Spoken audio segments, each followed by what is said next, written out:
Assalamualaikum warahmatullahi wabarakatuh. Selamat datang teman-teman semua. Pada mata pelajaran pendidikan agama Islam dan budi pekerti, kita akan belajar bersama-sama tentang tradisi Islam di Nusantara. Indonesia dikenal sebagai negara kepulauan yang memiliki beragam suku, agama, ras, dan bahasa serta budayanya. Kekayaan budaya ini tidak terlepas dari faktor sejarah bangsa Indonesia dari masa ke masa.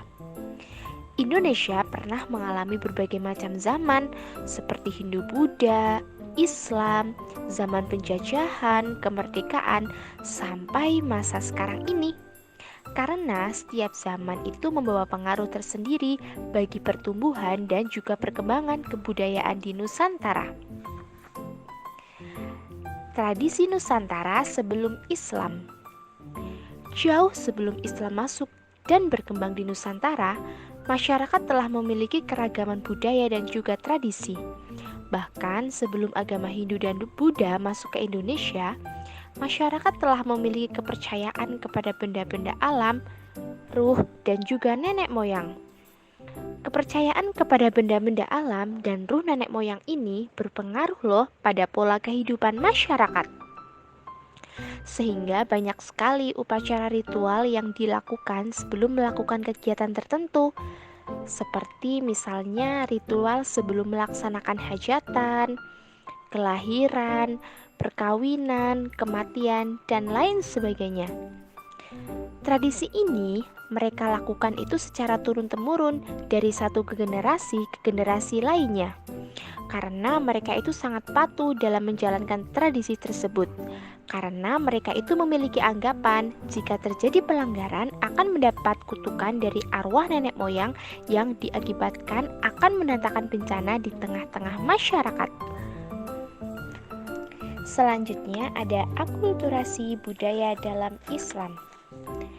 Akulturasi merupakan proses percampuran antara unsur kebudayaan yang satu dengan kebudayaan yang lain, sehingga terbentuk kebudayaan yang baru tanpa menghilangkan sama sekali ciri khas masing-masing kebudayaan tersebut. Kedatangan ajaran Islam di Nusantara juga mengalami proses akulturasi dengan kebudayaan Nusantara pada saat itu, karena bentuk budaya itu sebagai hasil dari proses akulturasi tersebut tidak hanya bersifat kebendaan atau material, tetapi juga menyangkut perilaku masyarakat yang ada di Indonesia. Budaya ini kemudian dikenal dengan istilah budaya Islam. Karena Islam yang sesungguhnya itu membuka diri terhadap budaya-budaya dari luar Islam. Islam juga mempersilahkan siapapun untuk berpendapat, mengemukakan ide dan juga gagasan, ataupun menciptakan budaya-budaya tertentu, asalkan sesuai dengan prinsip-prinsip sebagai berikut. Yang pertama adalah tidak melanggar ketentuan hukum halal dan juga haram. Yang kedua, mendatangkan maslahat, kebaikan, dan tidak menimbulkan mafsadat atau kerusakan. Yang ketiga, sesuai dengan prinsip al-wala atau kecintaan yang hanya kepada Allah Subhanahu wa taala dan apa saja yang dicintai oleh Allah Subhanahu wa taala. Dan juga ada al-bara, yakni berlepas diri dan membenci dari apa saja yang dibenci oleh Allah Subhanahu wa taala. Ketiga prinsip di atas itu menjadi pedoman baku bagi umat Islam dalam berinteraksi dengan budaya-budaya lain di luar Islam. Kemudian hal tersebut itu berlandaskan ketiga prinsip tersebut akan lahir sebuah kebudayaan Islam yang memiliki ciri-ciri khusus, yaitu budaya yang berasaskan tauhid kepada Allah Subhanahu wa taala. Kemudian kita itu dipersilakan untuk berinteraksi maupun mengambil manfaat dari budaya-budaya bangsa lain selama ketiga prinsip di atas itu tidak dilanggar. Selanjutnya ada seni budaya Nusantara yang telah mendapatkan pengaruh dari ajaran agama Islam. Berikut ini adalah seni budaya Nusantara yang telah mendapatkan pengaruh dari ajaran agama Islam.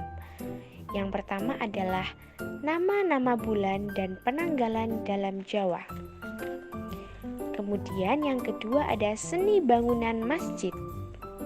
Yang ketiga ada seni ukir dan juga kaligrafi. Yang keempat ada seni tari. Yang kelima ada seni musik. Kemudian yang keenam ada seni pertunjukan. Dan ketujuh juga ada seni sastra. Dan yang terakhir ada seni kesenian debus. Selanjutnya ada tradisi Islam di Nusantara.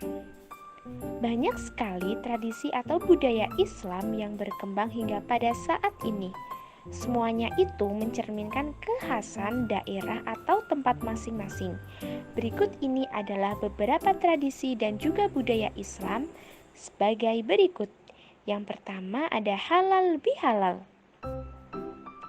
Halal bihalal itu dilakukan pada bulan Syawal, yakni berupa acara saling bermaaf-maafan, yakni setelah umat Islam selesai puasa Ramadan, yakni sebelum penuh, ketika dosa-dosanya itu telah diampuni oleh Allah Subhanahu wa Ta'ala. Namun, dosa kepada sesama manusia ini belum tentu diampuni oleh Allah jika belum mendapat kehalalan atau dimaafkan oleh orang tersebut. Oleh karena itu, tradisi halal bihalal itu dilakukan dalam rangka saling memaafkan atas dosa dan kesalahan yang pernah dilakukan, supaya kembali kepada fitrah atau kesucian. Tradisi ini itu erat kaitannya dengan perayaan Hari Raya Idul Fitri. Kemudian yang kedua ada kupatan atau bakdo kupat. Di Pulau Jawa bahkan sudah berkembang ke daerah-daerah lain. Terdapat tradisi kupatan. Tradisi membuat kupat ini biasanya dilakukan seminggu setelah Hari Raya Idul Fitri. Biasanya masyarakat itu berkumpul di suatu tempat seperti musola dan juga masjid untuk mengadakan selamatan, yakni dengan hidangan yang didominasi kupat atau ketupat. Kupat merupakan makanan yang terbuat dari beras dan dibungkus anyaman longsong dari janur kuning, yakni daun kelapa yang sudah muda. Sampai saat ini, ketupat itu menjadi maskot pada Hari Raya Idul Fitri. Yang ketiga ada keropok maulid di Kutai dan pawai obor di Manado. Di kawasan Kadaton Kutai, Kartanegara, Provinsi Kalimantan Timur juga diselenggarakan tradisi yang dinamakan dengan kerobok maulid. Istilah kerobok berasal dari bahasa Kutai yang artinya berkerubun atau berkerumun dengan orang yang banyak. Tradisi kerobok maulid ini dipusatkan di halaman Masjid Jami Hasanuddin Tenggarong. Tradisi ini itu dilaksanakan dalam rangka memperingati kelahiran Nabi Muhammad SAW, yakni pada tanggal 12 Rabiul Awal. Kemudian selanjutnya ada budaya tumpeng. Tumpeng adalah cara penyajian nasi beserta lauk pauknya dalam bentuk kerucut. Nasi tumpeng umumnya itu berupa nasi kuning atau nasi uduk. Cara penyajian nasi ini yakni berasal dari Jawa atau masyarakat Betawi keturunan Jawa dan biasanya dibuat pada saat kenduri atau perayaan suatu kejadian yang sangat penting. Hal ini itu biasanya dimaksudkan untuk menunjukkan rasa hormat kepada orang-orang tersebut, yakni saat ini budaya tumpeng itu sudah menjadi tradisi nasional bangsa Indonesia. Dari beberapa materi tersebut, maka bisa kita simpulkan bahwa sebelum tradisi Islam yang ada di Indonesia, telah ada tradisi Hindu dan juga Buddha, sehingga pada akhirnya terjadi akulturasi di antara keduanya, yakni pengaruh kebudayaan Hindu-Buddha dalam kebudayaan Indonesia, misalnya tampak pada seni rupa dan juga seni ukir. Seni Islam juga berkembang di Nusantara, yakni seperti arsitektur, seni ukir, kaligrafi, seni tari, seni musik, seni pertunjukan, dan lain sebagainya. Dengan demikian, umat Islam atau generasi muda dapat menjaga kelestarian tradisi Islam dengan cara melanjutkan keberadaannya atau mengembangkannya agar sesuai dengan perkembangan zaman seperti saat ini. Terima kasih, selamat belajar ya. Ilaliko, semoga bermanfaat.